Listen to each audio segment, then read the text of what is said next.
नमस्कार मित्रों, मैं शालिन ब्रह्मभट्ट पारुल यूनिवर्सिटी में असिस्टेंट रजिस्ट्रार के ओहदे पर कार्यरत हूँ।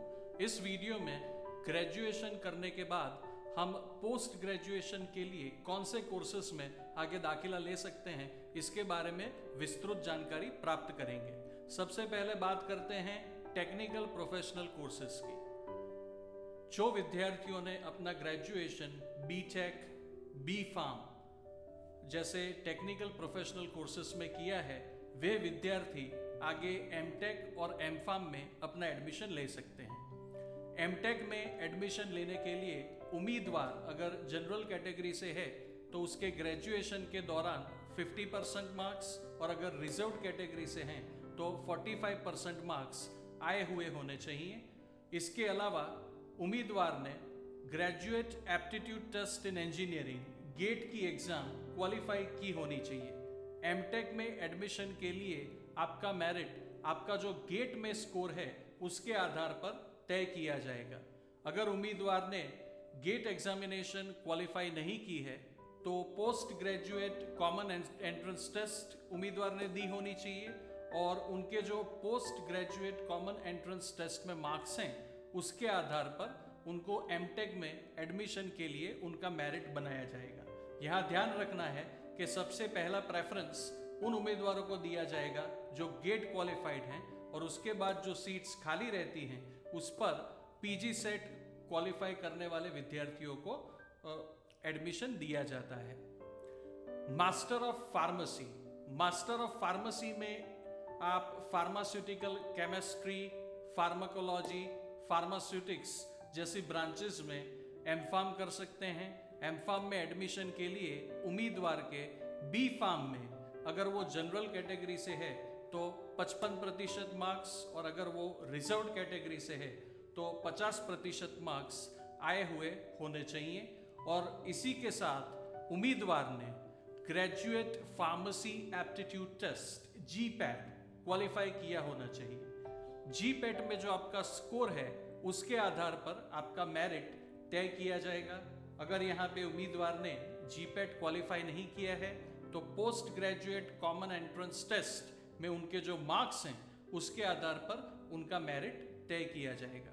अगर उम्मीदवार एमबीए या एमसीए जैसे कोर्सेज में एडमिशन लेना चाहता है तो जिसने bachelor of computer application, bachelor of science in IT, bachelor of science in computer science courses किए हैं, जिन्होंने बीकॉम किया है और 12th और ग्रेजुएशन के दौरान जिनका कोई भी एक सब्जेक्ट मैथ्स, स्टैटिस्टिक्स या बिजनेस मैथ्स रहा है और ग्रेजुएशन के दौरान अगर उम्मीदवार के अगर जनरल कैटेगरी से है तो 50% मार्क और रिजर्व कैटेगरी से है तो 45% मार्क्स आए हैं तो वे उम्मीदवार एमसीए में दाखिला ले सकते हैं। एमसीए कोर्स 2 साल का होता है। एमसीए में एडमिशन लेने के लिए आपने common management aptitude test CAT जैसी एंट्रेंस टेस्ट दी होनी चाहिए और उसमें जो आपका स्कोर है उसके आधार पे आपको एडमिशन के लिए लायक गिना जाएगा। एमबीए में BCom, BBA, BSc, BTech, B Pharm जो भी ग्रेजुएशन जिस स्टूडेंट ने इस डिसिप्लिन से किया है वो एमबीए में अपना एडमिशन ले सकते हैं। एमबीए में एडमिशन के लिए अगर उम्मीदवार जनरल कैटेगरी से है तो उसके ग्रेजुएशन में मिनिमम 50% मार्क्स और अगर वो रिजर्व कैटेगरी से है तो मिनिमम 45% मार्क्स होने चाहिए। इसके अलावा उम्मीदवार ने common management aptitude test, CAT जैसी एंट्रेंस एग्जामिनेशन दी होनी चाहिए, तभी आप एमबीए कोर्स में अपना प्रवेश ले सकते हैं। अब बात करते हैं बीकॉम करने के बाद अगर उम्मीदवार एमकॉम करना चाहते हैं तो बीकॉम के बाद एमकॉम करने के लिए आप एमकॉम में स्पेशलाइजेशन भी चूज कर सकते हैं, जैसे कि financial accounting, finance, human resource management, banking and insurance, ये सारी विद्या शाखाओं में आप अपना एमकॉम कर सकते हैं। बीएससी इन अप्लाइड साइंस जैसे कि फिजिक्स, केमिस्ट्री, मैथ्स, उसमें आपने अपना ग्रेजुएशन किया है और आपको एमएससी भी उसमें करना है तो आप MSc in mathematics, MSc in physics, MSc in chemistry आप चूज कर सकते हैं। सिमिलरली लाइफ साइंसेस में जिन्होंने BSc किया है वो भी MSc in microbiology, MSc in biotechnology, MSc in biochemistry, MSc in forensic science जैसी लाइफ साइंस की पोस्ट ग्रेजुएट कोर्सेज में वे दाखिला ले सकते हैं।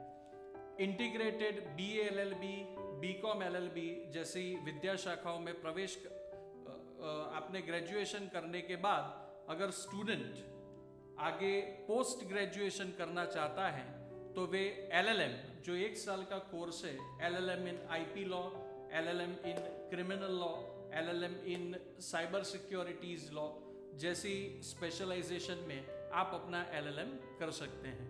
अगर आपने बैचलर ऑफ फिजियोथेरेपी किया है तो आप MPT में भी एडमिशन ले सकते हैं।